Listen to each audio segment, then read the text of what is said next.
In the cold, silent edges of our solar system, far beyond the last gasps of the sun's influence, an ancient spacecraft launched back in 1977 is still whispering back to Earth. It's Voyager 2. For decades, it has explored worlds no human has touched, transmitted data no instrument had ever recorded before, and sent us images that reshaped our view of the cosmos. But recently, Voyager 2 did something no one expected. It sent a signal, strange, fragmented, and buried in a layer of distortion no one at NASA could explain. At first, it looked like a malfunction. But what happened next has shaken the world of science. After analyzing the signal, engineers realized it didn't come from a known system failure. It came from somewhere else. Somewhere the Voyager wasn't supposed to be. And the data it sent back suggests one thing. The edge of the solar system isn't a boundary. It's a veil. And Voyager may have just passed through something far more ancient, far more complex, and far more intelligent than we ever imagined. For years, Voyager 2 has continued its journey into interstellar space, slowly and steadily drifting through the darkness at more than 34,000 miles per hour. Its instruments, although aged and limited, have consistently delivered plasma readings, cosmic ray measurements, and magnetic field data. All useful, all expected. But then, in a quiet burst of transmissions, something changed. Engineers noticed that one of the onboard systems had begun to behave erratically. The attitude articulation and control system, the brain that keeps Voyager pointed at Earth, suddenly began reporting information through a computer that hadn't been active in decades. This caused the data to be corrupted and unreadable. But strangely, the spacecraft itself was still pointing correctly, and its signal was strong. Nothing else was wrong. It was as if the probe had chosen on its own to reroute its transmissions through a dead channel.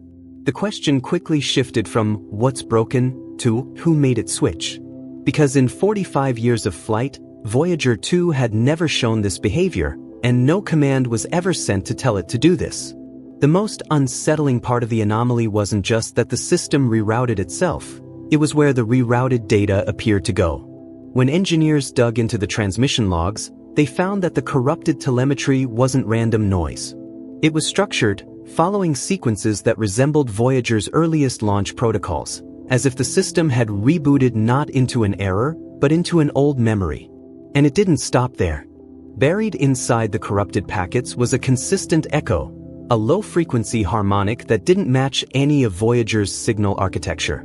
It repeated every 7.44 seconds, faded in and out like a pulse, and refused to respond to external commands. No command, no override, no reset could stop it. Engineers at NASA began to refer to it as the heartbeat. Some believed it was a software ghost, a signal glitch replaying internal feedback. But others weren't so sure, because the frequency didn't originate from Voyager's internal systems. It came from outside. And that's when the real fear began to set in. Not that the probe was malfunctioning, but that it was interacting with something beyond our solar system. Something structured. Something real. Eventually, NASA released a carefully worded public update. Yes, there had been a telemetry error. Yes, engineers were working on it. And yes, they had resolved it by rerouting the data back through the correct systems. But what the public wasn't told was what they found when they did. When the original signal was decoded using Voyager's legacy communication software, a curious pattern emerged.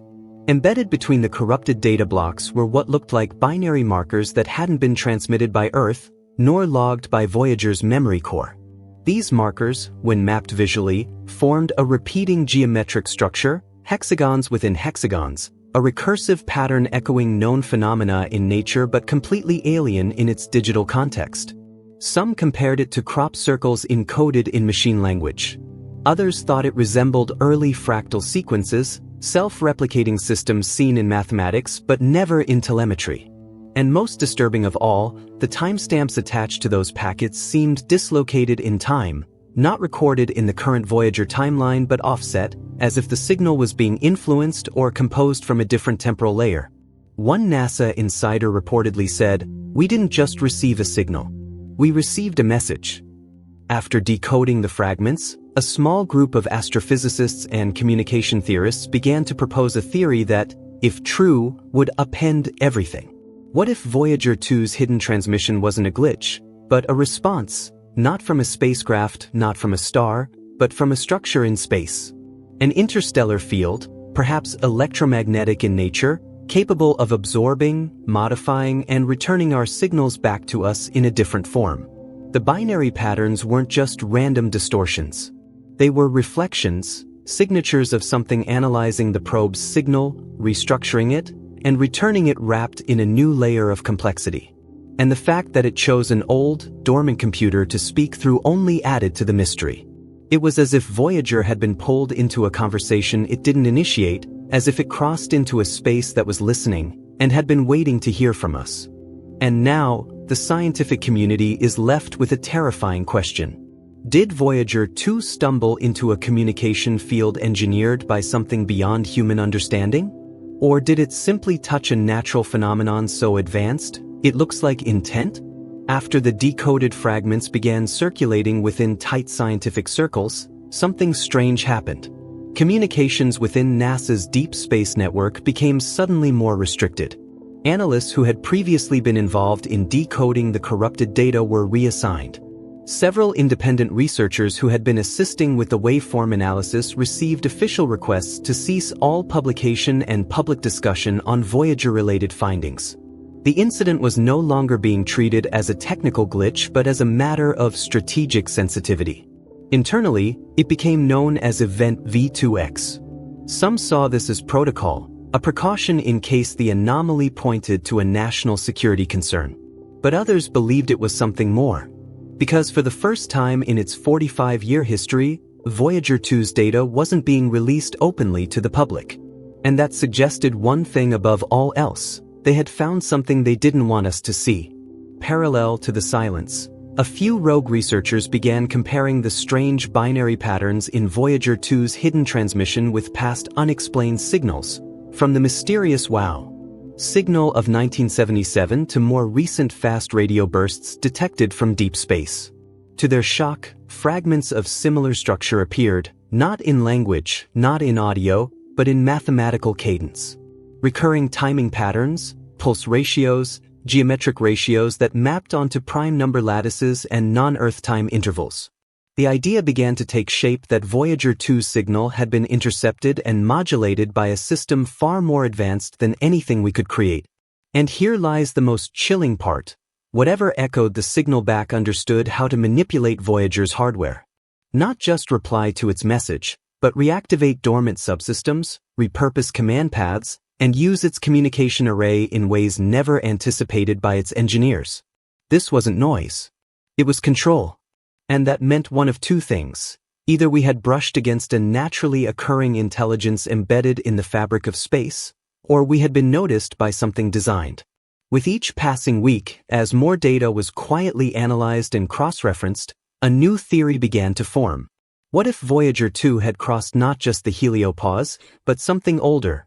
A region of space designed to be quiet, to remain untouched, a no-man's land of sorts stretching like a buffer zone between civilizations, or perhaps between dimensions. Some researchers started calling it the zone of echo, a term drawn from science fiction but disturbingly appropriate. Because what we were seeing now wasn't just signals bouncing back. It was delayed reaction, structured mirroring, even pattern correction. Voyager would send a ping, and the return signal would come back more precise, as if being cleaned and resent by a system trying to improve clarity. The implication was staggering. We weren't just heard. We were understood. And if this was a door, Voyager may second have opened it, not with weapons, not with noise, but with curiosity. And now that it's open, the question is no longer what's behind it, but what's coming through. Within the global scientific community, a silent divide is growing. Some insist the transmission was natural, the result of chaotic magnetic fields, exotic particles, or even cosmic dust interference. Others aren't so sure. They argue that the mathematical precision, the structured harmonic pulses, and the activation of dormant systems cannot be explained by random chance. They believe we are witnessing first contact, but not in the way we imagined. Not a ship, not a message in a bottle, but a probe meeting a field, and the field responding. like tapping a still pond and watching the ripples form into patterns. The real conflict now is about what to do next. Do we send another signal? Do we build a new probe?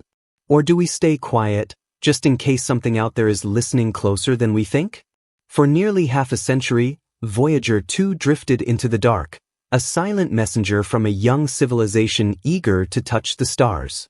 We built it with our hands, filled it with our knowledge, launched it with our dreams, and let it go, never truly expecting it to speak back. And yet here it is, not just surviving, but returning with something we never anticipated. A signal hidden inside the silence, a whisper buried in the static, a message that may not have come from Voyager, but through it. We once believed the edge of the solar system was the beginning of nothing, a vast expanse of emptiness stretching toward infinity. But now we know better. Voyager 2 didn't cross into emptiness. It crossed into structure, into design, into something that might not be life as we know it, but something aware, reactive, and maybe even curious. What do we do now, knowing that our most distant machine may have knocked on a door we didn't know existed? Do we knock again? Do we listen harder? Or do we fall silent, not out of fear, but out of respect? Because the truth is no longer whether we are alone. The truth is that we were never alone. And now, someone else knows that too. What do you think Voyager 2 really found? Was it just coincidence, or did we just stumble into a cosmic conversation we were never meant to hear? Drop your thoughts in the comments, and subscribe for more discoveries that challenge what we believe about space and time.